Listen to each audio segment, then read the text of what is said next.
नमस्कार, मी दिनेश कुलकर्णी, युवा क्रांती न्यूजमध्ये आपल्या सर्वांचं स्वागत। वसमत नगर परिषदेसाठी आज मतदान पार पडते आणि वसमत नगर परिषदेमध्ये तिरंगी लढत होते। भाजपा, राष्ट्रवादी आणि महाविकास आघाडी देखील निवडणुकीच्या रिंगणात आहेत। आपल्यासोबत नागेश पाटील आष्टीकर आहेत। महाविकास आघाडी या ठिकाणी लढते आहे। काय परिस्थिती राहील उद्या? हात का कणाला आरसा कशाला, उद्या आहेच आहे रिझल्ट। पण चांगला रिस्पॉन्स आहे सगळीकडे। मी आता पैदल फिरतोय, सगळ्या वार्डांनी फिरतोय, पण सगळ्याचे मुख असे हसत दिसत आहेत, छान दिसत आहेत। त्यामुळे इथं महाविकास आघाडीचा निश्चित विजय होईल। जे राष्ट्रवादीचे आमदार आहेत राजू नवघरे, त्यांची प्रतिष्ठा पणाला आहे या ठिकाणी। सगळ्याचीच प्रतिष्ठा असते, त्यांचीच म्हणून काय असते, सगळ्याचे जे उभं टाकले त्याची प्रतिष्ठा पणाला असतेच असते।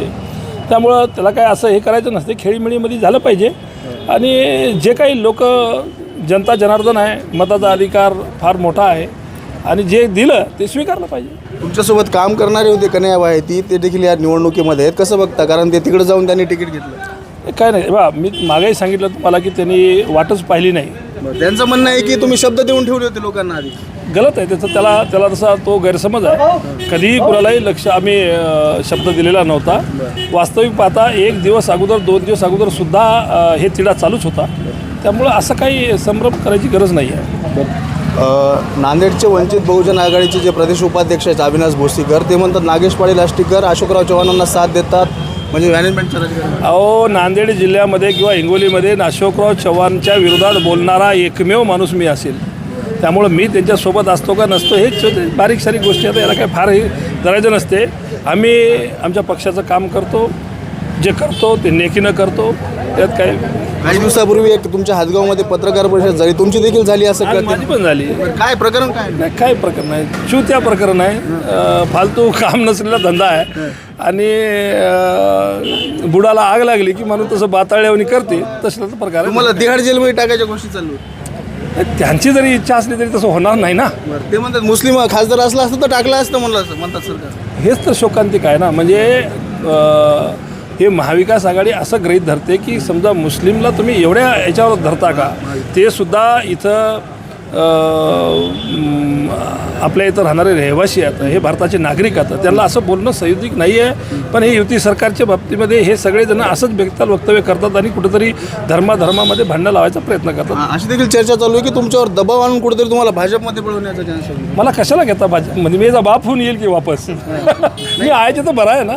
बरं आहे। महिलेचे कोणासोबत संबंध निघाले कोणत्या? नाही, काहीच नाही आहे। तर प्रकरण MCR झाला त्या महिलेचा सुद्धा, आणि मी त्याला एक फक्त मदत केलेली होती। आणि मी नॅशनलच्या सर्व चॅनल्सवाल्याला सगळ्याला बोलून मी ते पत्रकार परिषद घेतली, प्रेस घेतली। त्यामुळे त्याचा काय आता काय फार मोठा इश्यू करण्यासारखा नाही आहे। तिचीसुद्धा MCR झाली, असे कुठलेही धागेदोरे सापडले नाही। पण फक्त ते चिटर आहे असं त्यांचं मत आहे। पण कोण्याही लोकांनी त्याच्यावर अजून तक्रार केलेली नाही की आम्हाला चिट केलं आहे। तुम्ही 1,85,000 नेमकं कशासाठी पाठवले होते? अरे, मदत म्हणून दिलेली होती ती। त्या एका वर्षभरामध्ये ओळख झाल्याच्या नंतर तर तुम्ही मला म्हणले किंवा कुठेतरी मला बाबा जर असं काम आहे आणि मला जर वाटलं की तुमचं जुनं आहे नाही, मी दिले ते। अशी चर्चा आहे की वरून फोन आला आणि दोघा आमदारांनी पत्रकार परिषद घेतली आणि तुम्हाला भाजपमध्ये। आता काय, ते 28 तारखेचा विषय आहे। दबाव आणण्याचा प्रयत्न 28 तारखेपासून काही फरक पडत नाही। मी कोणाच्या दबावा बिबाला भीक घालत नसतो। तुम्हाला माहिती आहे यावेळेस सुद्धा माझी काही इलेक्शन लढवायची इच्छा नव्हती फार काही।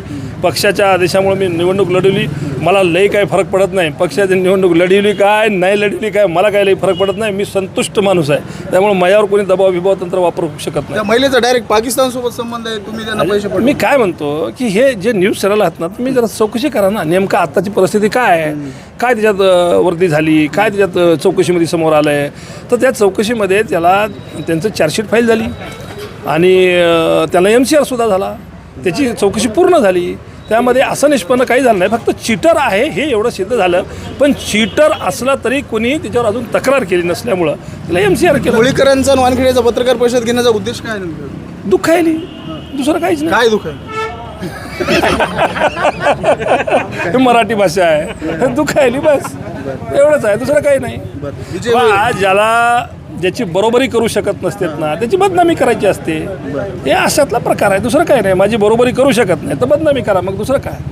पण अशाला त्यांनी बदनामी केल्यानं होत नाही। सगळ्या लोकाला श्रोत आहे की मी काय करतो ते सगळ्या मोकळे, असं उदार अंतकरण करत असतो मी, असं मोकळ्या अंतकरण करत असतो। असं कुठेही काही छुपे बिपे कार्यक्रम, मला राजकारण जास्त जमत नाही। मी सरळ चालणारा माणूस आहो, सरळ चालतो। तिन्ही तालुक्यामध्ये तुमचा विजय होईल उद्या? बघा, सगळ्याच असंच म्हणत असतात की आमचा विजय होतो, पण वास्तव असं आहे की 8 पैकी आम्ही किमान 6 जागा महाआघाडी निवडून येईल. निश्चित. भांगर साहेबांनी जे काही आचारसंहितेचा झालेल्या बांगरचं नका मला बांगर पिसन तुम्ही बी उगा मला पिसं करता काय त्याला. नक्कीच आपण पाहू शकतो की होते हिंगोली लोकसभेचे खासदार नागेश पाटील आष्टीकर. दिनेश कुलकर्णी, युवा क्रांती न्यूज, वसमत.